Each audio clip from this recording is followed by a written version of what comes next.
नहमदु व नसल्ली अला रसूलिहिल करीम व अम्मा बाद फ़अऊज़ु बिल्लाहि मिनश शैतानिर रजीम बिस्मिल्लाहिर रहमानिर रहीम।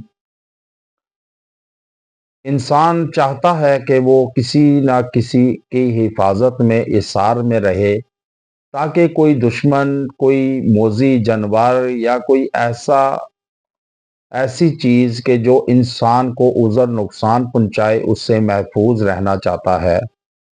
लेकिन आजकल महफूज नहीं रह सकता। या तो अपनों की सितम ज़रीफ़ी की वजह से इंसान मुश्किल और तकलीफ ज़दा गमों में रहता है, तकलीफ़ों में रहता है, या फिर ऐसे मोज़ी जानवर से कि जो इंसान पर हावी हो जाते हैं, नुकसान उज़र पहुँचाते हैं, काट लेते हैं, या ऐसा जानवर या कीड़ा मकोड़े जो इंसान को जो काट ले तो इंसान मफलूज हो जाता है, चलने फिरने से कासिर हो जाता है। ऐसी चीज़ों से हिफाजत के लिए या शरपसंदों की शरपसंदियत से या हासिदीन के हसद से या मुनाफिकीन के मुनाफ़क़त से या दुश्मनों की दुश्मनी से अगर आप बचना चाहते हैं, हिफाजत में एसार में आना चाहते हैं, तो आज आपके लिए इंतहाई बामुजर्रब कुरानी वजीफ़ा लाया हूँ कि जिसके पढ़ने पर इंशाअल्लाह ताला आप अल्लाह की हिफाजत में आ जाएंगे।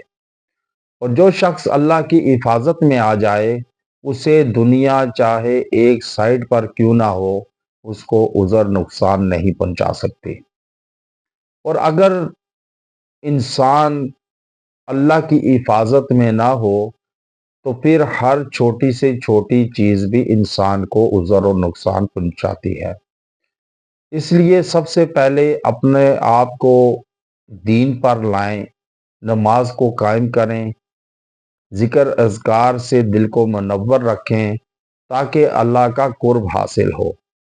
जब अल्लाह का कुर्ब हासिल होगा, तो फिर आपको किसी की ज़रूरत नहीं महसूस होगी कि कोई आपकी हिफाजत करे।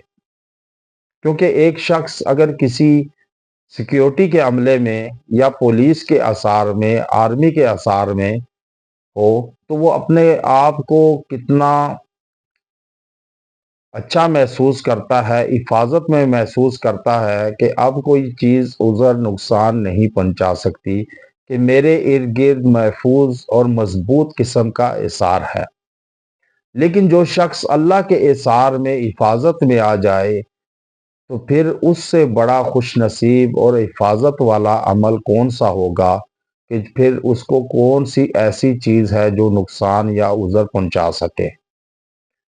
आप अगर अपने आप को हिफाजत में लाना चाहते हैं अल्लाह की, कि आपको कोई दफ्तर में, कारोबार में, दुकान में, क्योंकि हर जगह इंसान के हासदीन, हसद करने वाले दुश्मन लाजिम होते हैं, जो इंसान को तरक्की करता हुआ नहीं देख सकते, ना देख पाते हैं, और ना ही तरक्की करना उनके लिए आसान होता है। तो इसलिए जब खुद तरक्की नहीं करते, तो फिर दूसरे की भी रुकावटें हायल करते हैं रास्ते में, ताकि वो तरक्की ना कर सके। या फिर आप शादी ब्याह, रिश्तों में, या फिर और किसी ऐसे अमल में, मियाँ बीवी में, या फिर मियाँ बीवी के अज़दवाजी ज़िंदगी या औलाद नरीना के लिए अपना महफूज अफासी एसार करें। आज जो वजीफ़ा बतलाने जा रहा हूँ, ये आप इस पर अमल करें, पढ़ें, इंशाअल्लाह वजीफ़ा याद बनाएं। आप कभी किसी के दुश्मन के नरगे में नहीं आएंगे, अफासी आसार में रहेंगे। वो वजीफ़ा क्या है कि आपने अल्लाहुम्मा वाक़िअतन वाक़िअतिल वलीद, ये आपने 70 मरतबा अव्वल आखिर एक एक मरतबा दुरूद इब्राहिमी के साथ आप वजीफ़ा पढ़े 41 दिन। अगर ये रोज़ का मामूल बना लें, तो इंशाअल्लाह कभी कोई चीज़ आपको नुकसान नहीं पहुंचा सकेगी। व आखिरु दावाना अनिल हम्दुलिल्लाहि रब्बिल आलमीन।